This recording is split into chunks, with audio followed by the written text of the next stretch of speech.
Magandang araw sa lahat.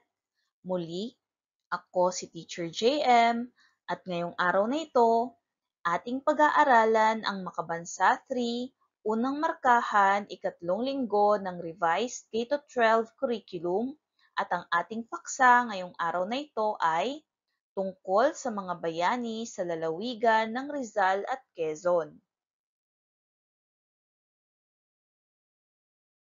Para sa ating layunin, sa araling ito, ang mga mag-aaral ay inaasahang naiisa-isa ang mga mahahalagang tao sa larangan ng pamamahala at edukasyon na bahagi ng kasaysayan ng lalawigan ng Rizal at Quezon at maging aktibo sa talakayan sa klase. Ngayon naman, dumako tayo sa mga katanungang ito. Una, sino-sino ang mga nasa larawan? Ikalawa, ano-ano ang mga nagawa nila ng katangi-tangi at naging malaking ambag sa bayan? At ikatlo, sila ba ay maituturing nating mga mahahalagang tao? Bakit kaya? Ang mga katanungang ito ay masasagot natin sa ating tatalakaying paksa ngayong araw na ito. Handa na ba kayo? Magaling kung ganon. Bago ang lahat, alam niyo ba na ang mga bayani ay nagbigay ng malaking kontribusyon sa kasaysayan ng Pilipinas? Sa pag-aaral ng kanilang buhay, nauunawaan natin ang mga sakripisyong ginawa para sa kalayaan at karapatan ng mamamayan. Ating kilalanin ang mga bayani sa lalawigan ng Rizal at Quezon.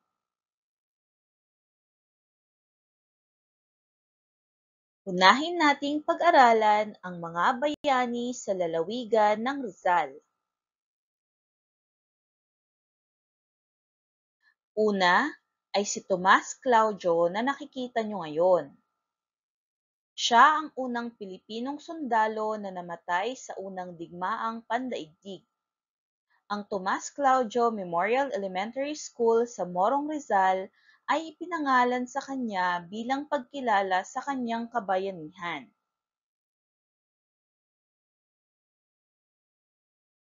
At ang ikalawa ay si Carlos Botong Francisco. Siya ay isang kilalang muralista at pintor mula sa Pilipinas. Ipinanganak siya noong ika-4 ng Nobyembre, 1912 sa Angono, Rizal. Nakilala siya sa kanyang mga mural na naglalarawan ng kultura at kasaysayan ng Pilipinas.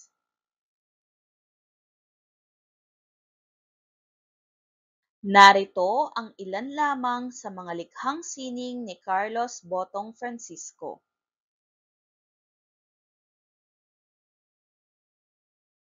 Ngayon naman, dumako tayo sa mga bayani sa lalawigan ng Quezon. Una ay si Manuel L. Quezon na siyang nakikita nyo ngayon. Siya ang Pangulo ng Pilipinas na ipinangalan sa lalawigan ng Quezon bilang pagkilala sa kanyang kontribusyon sa bansa. Siya rin ang tinaguriang ama ng wikang pambansa.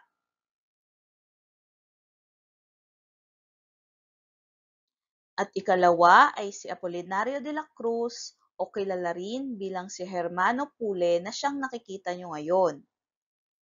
Siya ay isang kilalang rebolusyonaryo na nagtatag ng Confradya de San Jose at nanguna sa isang pag-aalsa laban sa mga Espanyol noong 1840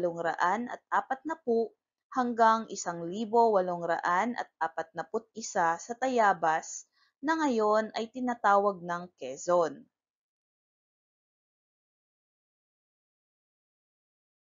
Ngayon naman, ating sagutin ang mga sumusunod na katanungan. Una, sino-sino ang mga binanggit na bayani sa lalawigan ng Rizal at Quezon?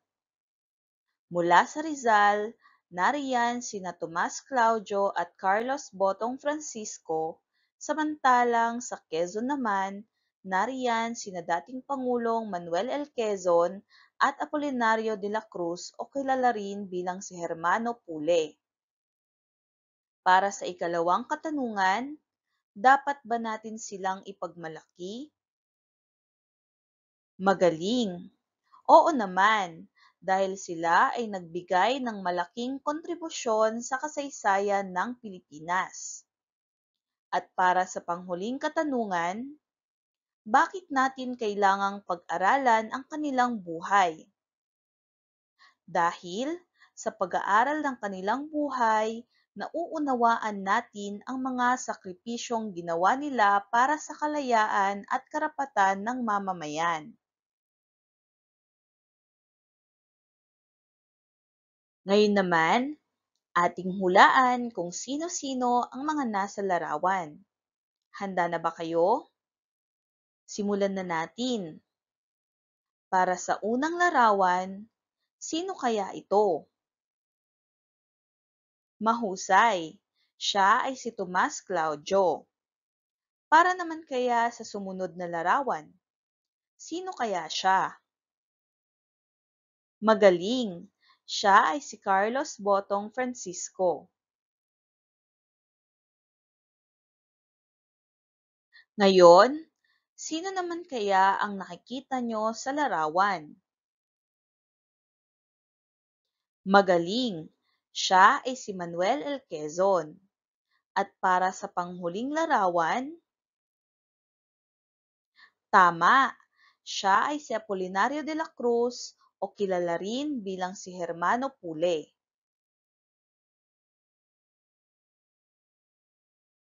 Ngayon naman, dumako tayo sa isang pagsasanay. Atin munang basahin ang panuto.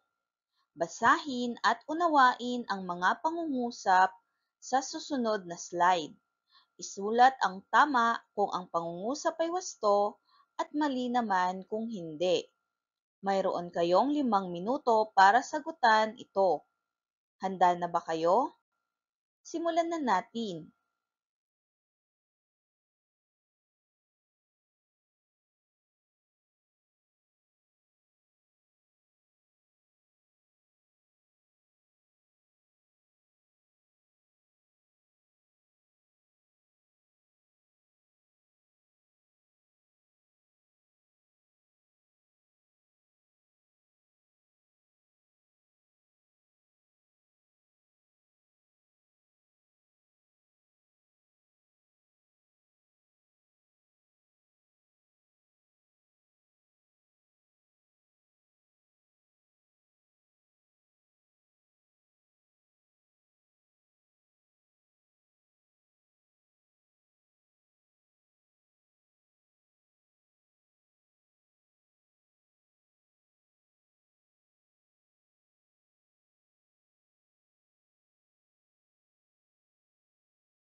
Ngayon naman, ating sagutin kung ang pangungusap ba ay tama o mali.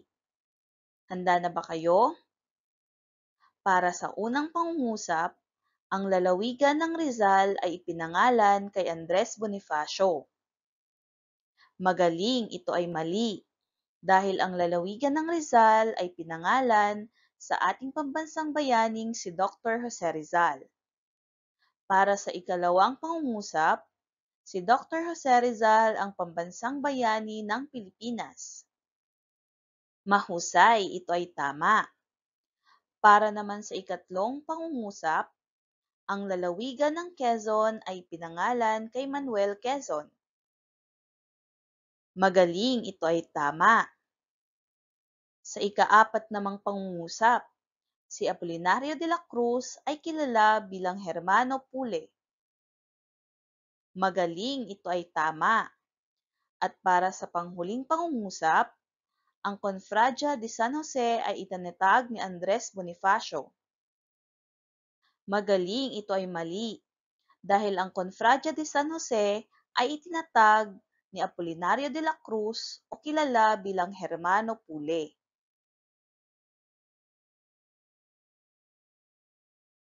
Dumako naman tayo sa pagtataya. Atin munang basahin ang panuto. Basahin ang bawat pangungusap at piliin ang titik ng wastong sagot. Mayroon kayong 5 segundo upang sumagot. Handa na ba kayo? Simulan na natin. Para sa unang katanungan, sino ang Pangulo ng Pilipinas na ipinangalan sa lalawigan ng Quezon? A. Manuel Quezon, B. Jose Rizal, C. Emilio Aguinaldo, D. Andres Bonifacio.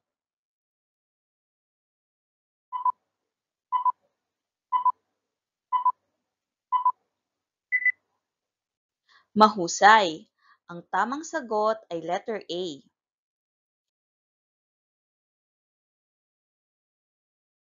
Ikalawang katanungan.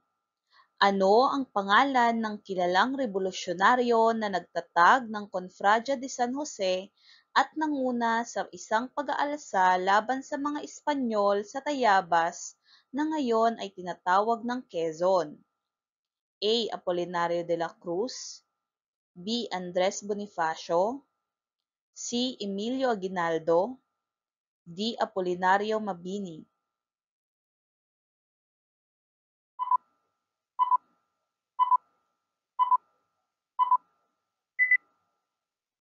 Kung ang sagot mo ay leterang A, ikaw ay tama. Para sa ikatlong katanungan, sino ang unang Pilipinong sundalo na namatay sa unang digmaang pandaigdig at may paaralang ipinangalan sa kanya sa Morong Rizal? A. Tomas Claudio, B. Jose Rizal, C. Andres Bonifacio, D. Emilio Aguinaldo.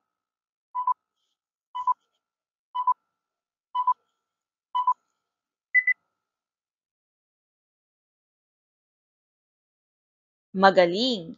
Ang tamang sagot ay titik A. Para naman sa ikaapat na katanungan, sino ang kilalang muralista at pintor mula sa Angono Rizal na ginawaran bilang pambansang alagad ng sining para sa sining biswal? A. Jose Rizal, B. Tomas Claudio, C. Manuel L. Quezon, D. Carlos Botong Francisco.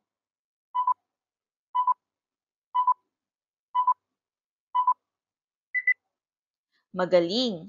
Ang tamang sagot ay letrang D. Carlos Botong Francisco.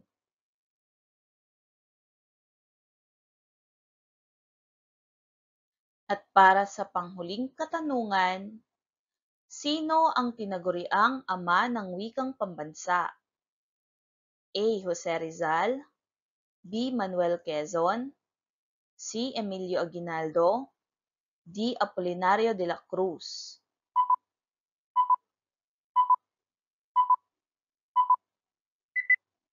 Mahusay! Ang tamang sagot ay letrang B, Manuel Quezon. Hayan mga bata, sana ay marami kayong natutunan tungkol sa ating aralin sa Makabansa 3, unang markahan, ikatlong linggo na may paksang mga bayani sa lalawigan ng Rizal at Quezon.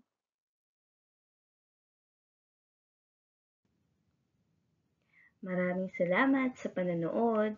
Muli, ako si Teacher JM at please subscribe sa ating YouTube channel. Paki-like, comment, and share na rin. Maraming salamat!